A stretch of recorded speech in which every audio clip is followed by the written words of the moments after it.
definitely a benefit to this lifestyle to have somebody there and in place if anything were to happen. Because dads are useless and they can't take care of the children. Logan was the one that would wake up. He'd make breakfast for all the kids in Janelle's side. Had to grow up so fast.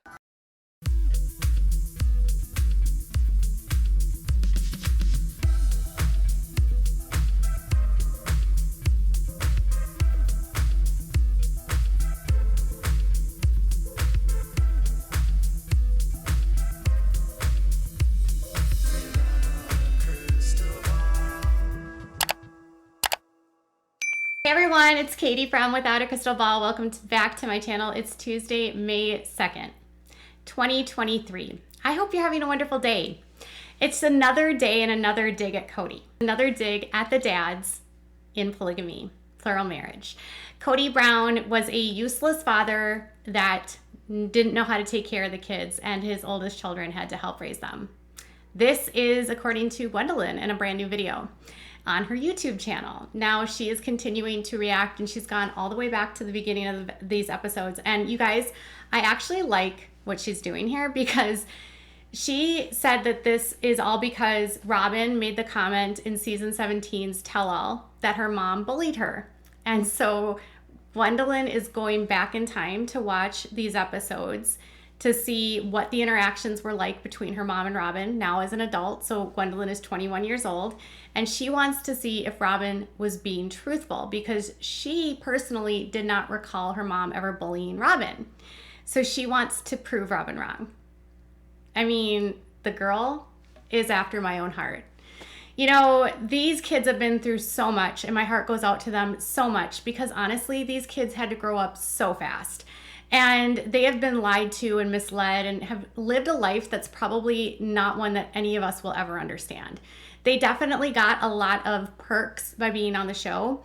They went out of a life of poverty where their parents were using food stamps and gaming the system through bankruptcy fraud and using public assistance to feed the kids and relying on children to do their work for them, to having the opportunity to take trips together, to go on vacations, to go to public school, to move out of state.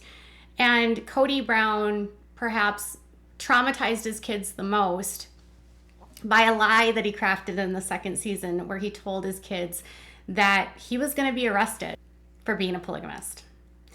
So this video is going to be a little bit part of, let's talk about what Gwendolyn said, but I want to actually show you some stuff that I sleuthed up because Kody lied. I know, shocking.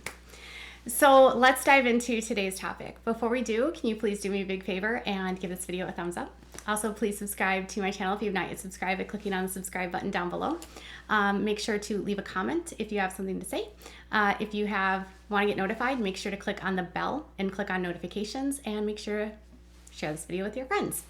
Okay, I want to first start off by saying there's an amazing organization that is helping people literally leave polygamy every day. They are in need of resources, they're in need of money, they're in need of like physical volunteers if you're in Utah.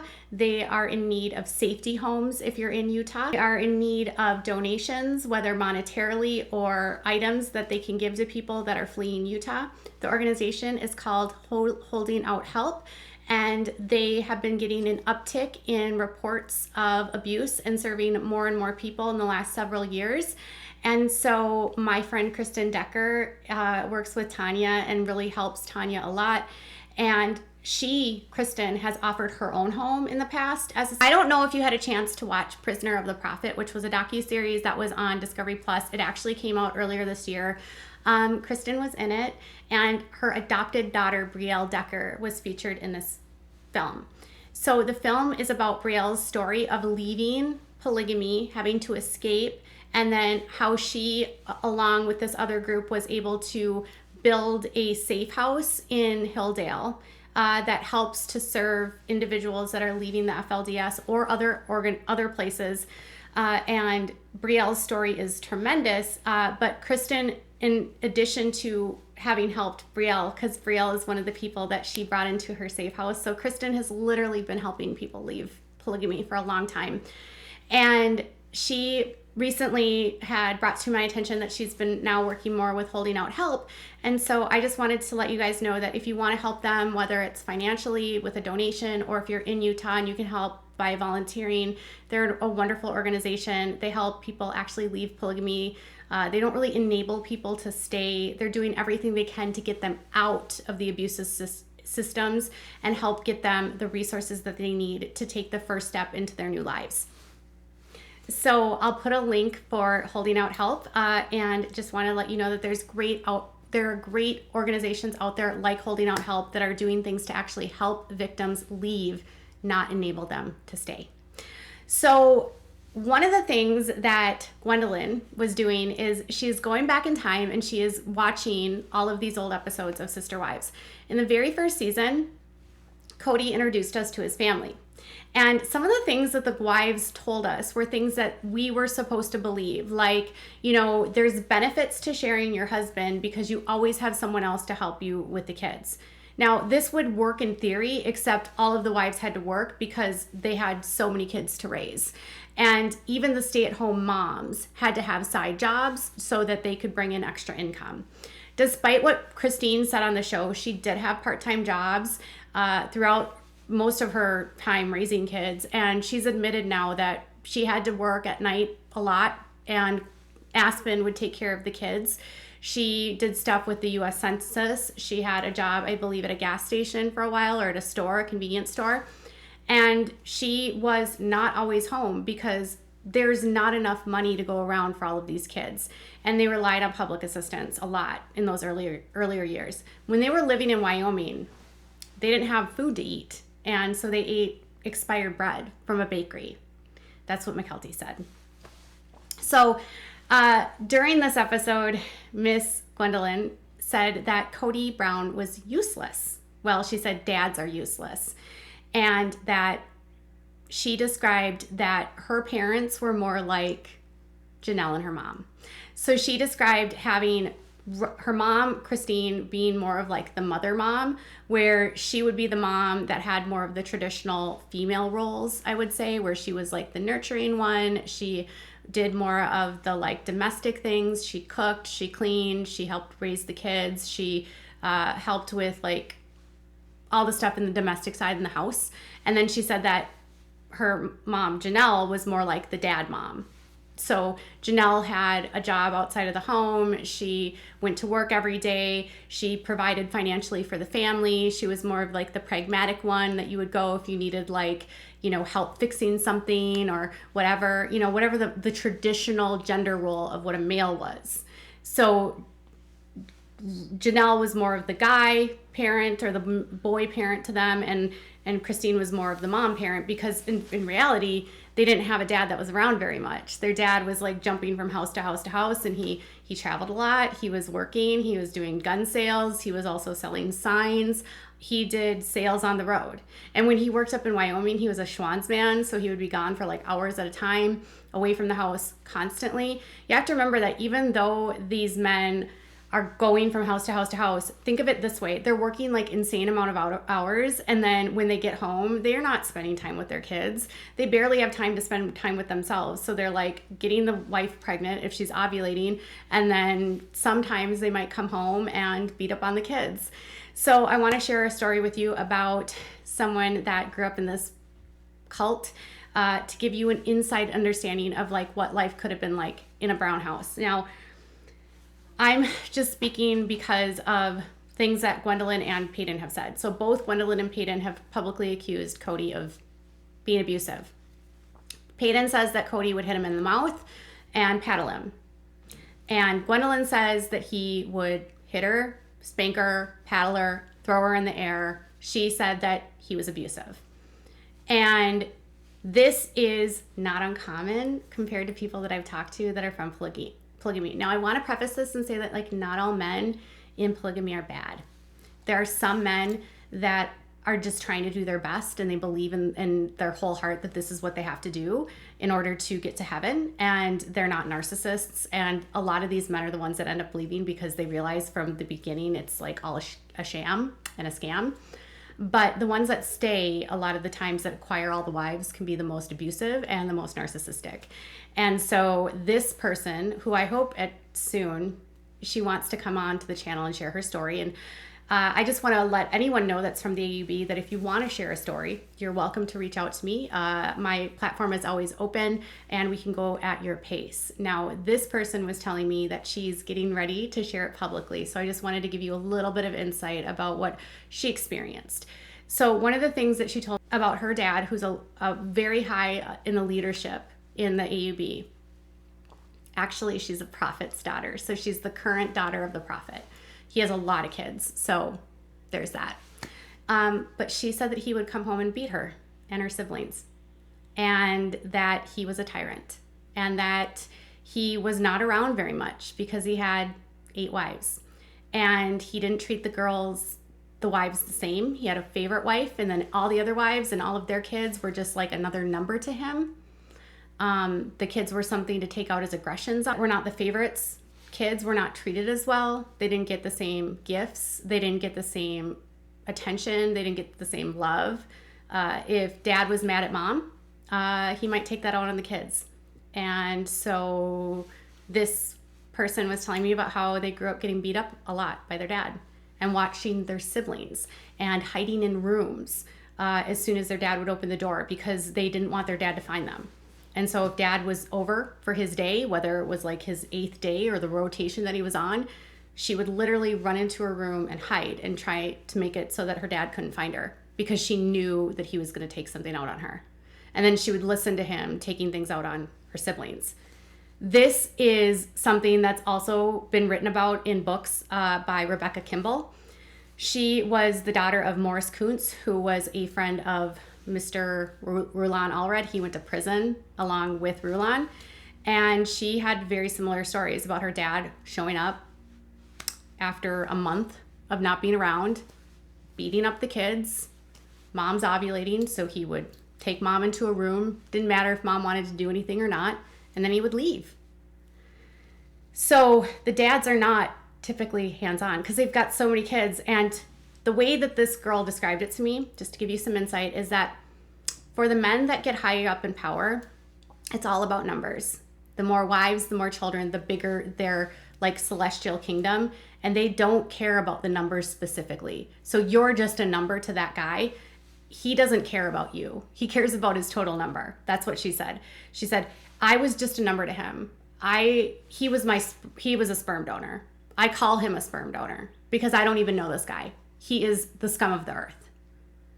And that's one of the leaders of the AU. And this is the man that Robin received counseling from, okay? So the man that Robin was getting counseling on her marriage with Kody and was very close to when she and Kody got married is beating his kids. And she's like, hi, so how can you help me with my marriage with Kody? And then all the while, I mean, he might not have told Robin that. That might not be public knowledge. And I do look forward to this person being able to share her story because it's powerful. And she's such a survivor. And that could very well be like what the life would have been like in the Browns' house before the cameras or when the cameras were off. Because what Gwendolyn said was, you know what? He's worse off camera. She said, this is always how he's been. He's always been volatile. I've always seen him yell like this. I've seen him lose his control multiple times. This is who he is. So when he's yelling and screaming and going off on the family, that's Kody. That's the truth. That's not fake. The Kody you saw in the beginning was just a Kody that was better at lying. Now he's not better at lying. Now he's like lost it. And their anger and their narcissism and their abusiveness, it can escalate over time. Kids can end up getting killed. I mean, it's a cycle of abuse. And that's why if you want to help people escape polygamy, consider contacting, holding out for help, donating to them, and doing whatever you can. Without a Crystal Ball, we'll be sending a large donation this month. So Kody Brown, one of the biggest lies that he told on the show was that he was under the threat of prosecution, which is false. He also made his kids believe that they had to flee in the middle of the night because he had them believing that the cops were coming to his house to arrest him at any moment. None of that was true. McKelty and Gwendolyn have both publicly said that police showed up at their house and said that they were going to arrest Kody. That's also false. The problem with Kody's lies is that Kody's lies don't match what's in the court records when he sued the state of Utah. And the beauty of his lawsuit is that a lot of this argument is public record. And I found some of these talking points, and I actually found the reason why they left.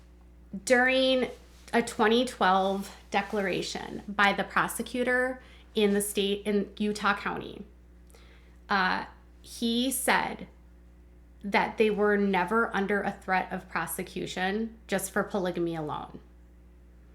This is what the district attorney in this county of Utah wrote. The Utah County's attorney's office has on occasion prosecuted a bigamy case for marriage fraud or for failure to get divorced before remarrying. Were the Browns committing other crimes such as spousal or child abuse, welfare fraud, or the like, the chances of prosecution would be likely.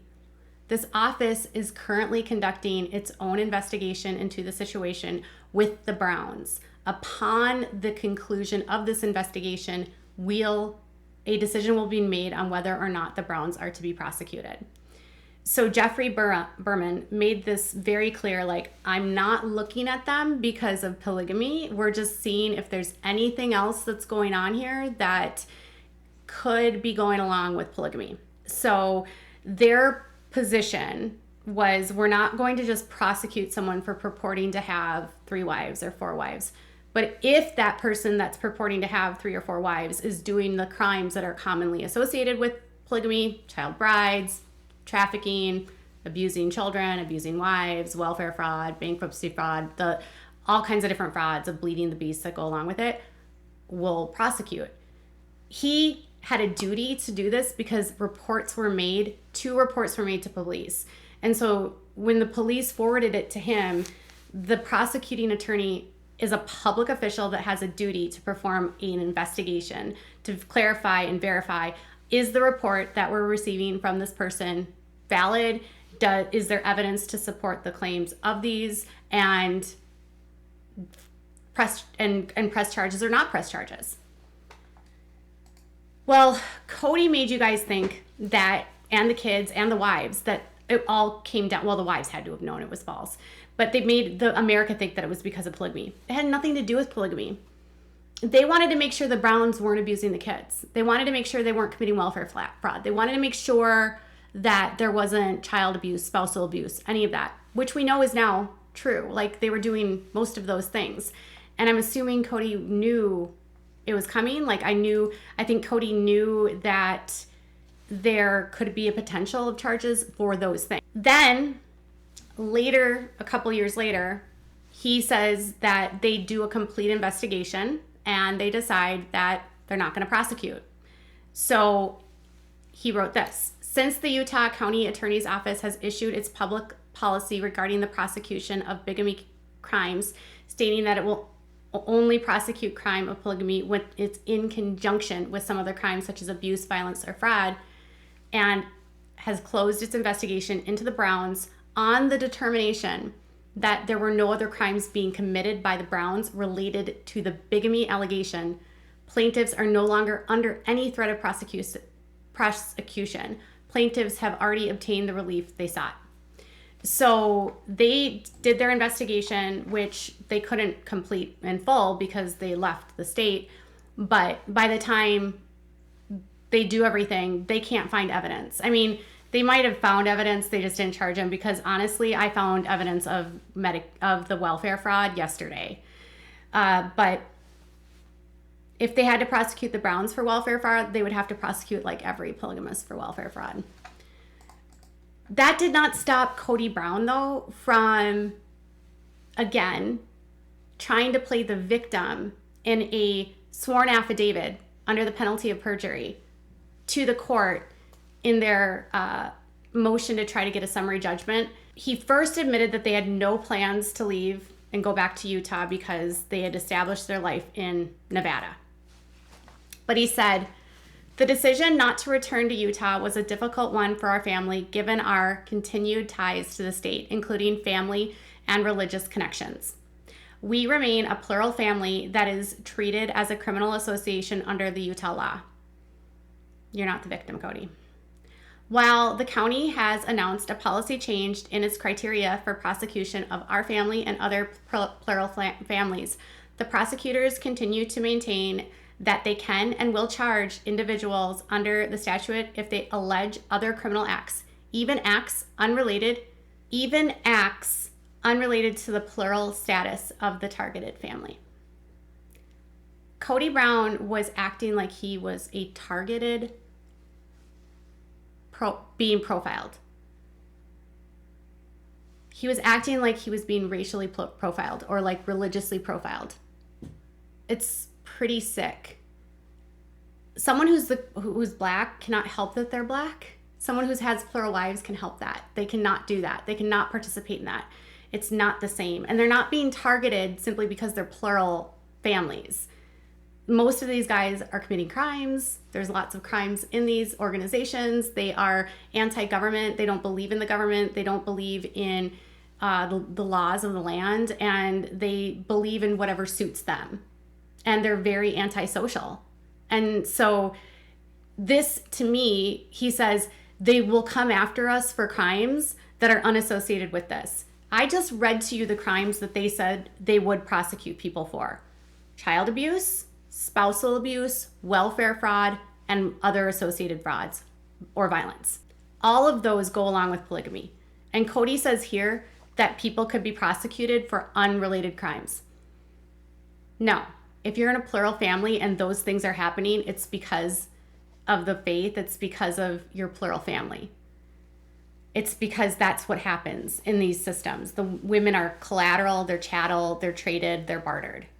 And so Kody claimed that he cared about children, claimed that he wanted to stop child abuse, but then said, you're going to tell me that you're not going to charge me for polygamy, but you might try to charge me for this because I'm just a polygamist? No, like, dude, if you are literally abusing your children and someone files a complaint against you, they have to investigate. It's called due diligence. He wanted the state to promise that he could come back to the state and not ever be under like prosecution for anything or investigated ever. And that's just not how it works. Like, I could go out and commit a crime tomorrow and I could be put under investigation, right? Kody could go out and commit a crime tomorrow. Someone could report him. You can't ever be promised that you might not end up under investigation for something if you commit a crime, especially if your crime gets reported. It's when your crimes don't get reported that you don't get charged. And with Kody, how do you keep kids silent? You move them out of state, you scare the hell out of them, and you convince them that the police are going to simply arrest you just for being a plural father. And then the kids to this day are going to be so scared of police that they're going to think that their dad was just under arrest for that reason, not because he was maybe abusing his kids or his wives or welfare fraud or bankruptcy fraud or whatever. They're scared of police. They're not scared of Kody. And then because they're scared of police, it will keep them silent. And they're not going to tell the truth. If police ever talk to them and interview them, the kids are going to be coached to say, no, we're not hit. No, dad would never paddle us. No. And you have to remember some level of corporal punishment is allowed in many states. So a paddle here and there in a lot of states, unfortunately, would not be considered abuse. Although punching with a closed fist, throwing, leaving bruises, welts, those kind of things definitely is abuse. So would be, SA and hitting your child with a closed fist, slapping with an open hand. That's all abusive. So, but the kids would be coached and he removes them from the state so they can't even answer questions. And so it gets to a point where they have to go all the way up to the appeals, right? And they get a summary judgment and they overturn the law for like 2 seconds. And then the appeals court, Kody brings in all these things like, what about this and what about that and this and that and they did this and this isn't real and they're lying. And the judges basically ruled that Kody's arguments for why he should be able to come back to Utah were just full of crap. So I just want to share something I wrote with you on Instagram because I felt like it would be a really good understanding of like what this all means. So here's what I said. The appeals court found his argument unconvincing. Additionally, they said due to the statute of limitations for these crimes, if they were discovered, the state could not charge him for his past conduct.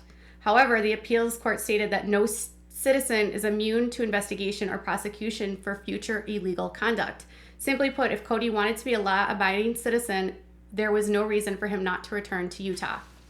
So in 2017, when it gets to the appeals court, they had not been in the state of Utah in 6 years, and the statute of limitations for welfare fraud, for child abuse, for spousal abuse had all expired. So even if they were to uncover any evidence of past conduct, he couldn't have been charged. So the appeals court was like, you can come back. They can't even charge you for it. But we can't promise you that if you were to break the law and someone reports you, that you wouldn't get prosecuted. And so Kody's whole argument is, well, they won't let me come back. No, Kody, you don't want to go back because if you break the law, they will prosecute you if you're reported to police. I always say if you have nothing to hide, you hide. If you have nothing to hide, you hide nothing. And if you are not scared, you don't run. If he would have been a good citizen, he wouldn't have run. He would have let it all play out. He wouldn't have made this a big shenanigan. And he certainly, along with the wives, would not have lied to his kids up until this day about that investigation. Kody was not a victim. They didn't charge him then. They haven't charged him with any crimes at all. I do hope one day he is held accountable, especially for the abuse he's done to the kids, the financial abuse he's done to the wives, the physical and verbal abuse I'm sure he's done to the kids. I hope he's held accountable somehow. Tell me what your thoughts are about this. Are dads useless? In the comments below.